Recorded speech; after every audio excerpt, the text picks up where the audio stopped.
నిన్న కార్తీక మాసము 9వ రోజు అధ్యాయం చూసాం కదా. ఈరోజు 10వ రోజు అధ్యాయము పారాయణం చేద్దాం. జనక మహారాజు వశిష్ఠ మహర్షిని చూసి, ఓ మునిపుంగవ, అజామీలుడు ఎవరు? అతని పూర్వజన్మ ఎట్టిది? విష్ణుదూతలు అజామీలుణ్ణి వైకుంఠమునకు తీసుకొని వెళ్ళిన తర్వాత ఏమి జరిగినది?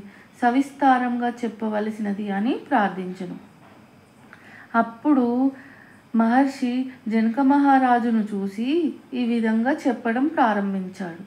ఓ రాజా, విష్ణుదూతలు అజామీలుని వైకుంఠమునకు తీసుకొని వెళ్ళిన తర్వాత యమభటులు యమధర్మరాజు వద్దకు వెళ్ళి, ప్రభు, మీ ఆనతి మేరకు అజామీలుని తీసుకొని వచ్చుటకు వెళ్ళగా అక్కడికి వచ్చిన విష్ణుదూతలు మాతో వాదించి అతనిని వైకుంఠమునకు తీసుకొని పోయిరి.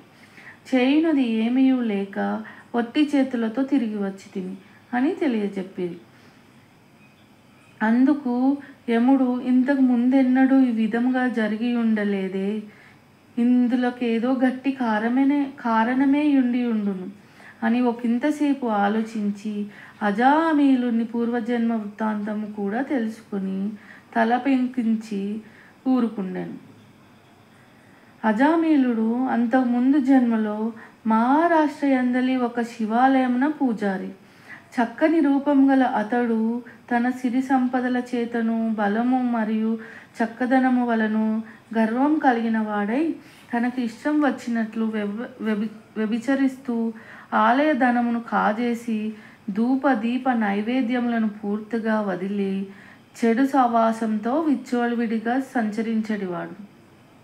అతనికి ఒక అందమైన బీద బ్రాహ్మణ స్త్రీతో సంబంధం ఉండేది. ఆమె భర్త అందవికారి అగుట వలన చూచి చూడనట్లుండి భిక్షాటనకై చుట్టుపక్కల తిరుగుతూ ఎప్పటికో ఇంటికి వచ్చి కాలం గడిపేవాడు. ఒకరోజు భిక్షాటనకై పక్క గ్రామంకు వెళ్ళిన అతడు బియ్యము కూరగాయలు పెద్దగా మూటగట్టి తీసుకొని వచ్చి, అలిసిపోయినందున భార్యతో, నాకు ఆకలి ఎక్కువగా ఉన్నది, త్వరగా వంట చేసి పెట్టు అని చెప్పెను. కానీ ఆమె భర్తను చీదరించుకొని కనీసము అతని వంక చూడనైనా చూడకుండా అజామీలునిపై గల మక్కువతో భర్తను తూలనాడి మిన్నకున్నది. అందులకు కోపగించిన భర్త పక్కనున్న కర్రతో ఆమెను కొట్టబోయెను. అప్పుడు ఆమె అతని చేతి నుండి కర్రను లాక్కొని అతనిని చితకబాది బయటకు తోసి తలుపులు వేసెను. ఇక చేయునది లేమీయూ లేక అతడు విసిగి ఇకపై ఆమె ముఖం చూడరాదని భావించి దేశాటనకు పోయెను. తన భర్త వెళ్ళిపోయినందువలన మిక్కిలి సంతోషించిన ఆమె ఆ రోజు రాత్రి చక్కగా ముస్తాబై వీధి అరుగుపై కూర్చొని ఆ దారిన పోచున్న ఒక చాకలి వాణిని పిలిచి ఆ రాత్రికి తన కోరిక తీర్చి తనతో సుఖించమని కోరెను. అప్పుడా చాకలి, అమ్మా, నేను నీచ కులస్థుడను, నీవు ఉత్తమమైన బ్రాహ్మణ కులమున పుట్టినదాను. బ్రాహ్మణ స్త్రీ సాంగత్యము తక్కువ కులస్థులకు మిక్కిలి పాపమును పుట్టించునని నీకు తెలియను. నేనిట్టి పని చేయను అని పలికి వడివడిగా వెళ్ళిపోయాను.